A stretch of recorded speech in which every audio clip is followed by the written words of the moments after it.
maalmahan social media waxaan ku arkay kuwa dhahayaan muxuu ahaay ninkii maqaabul uu carari rabaa kuwa dhahayaan arkay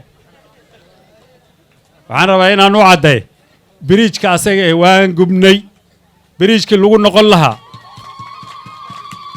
waan duminay annaga farintaas si fiican ha u dhageystaan qoliyaha waxa ku riyoonay riyada way dhamaatay go'aankaas wuu dhamaaday go'aankaas ciddii heebta aan ku heebsado taariikh 4 bishii koobaad bay gaartay go'aanka asaga wuu dhamaaday lagamana noqonay insha Allah wadi ilaahay ira marka yaan lagu daalin waxas sheeka baraleydaas waa laga soo gudbay waqtigeedii hadda waxaan rabnaa waxa kaliya rabnaa waxa waaye xaajigan kursiga sidaan u saari lahayn qaabka uma isla fahamnan maayo saasaan rabaa inta ku soo gaabinaa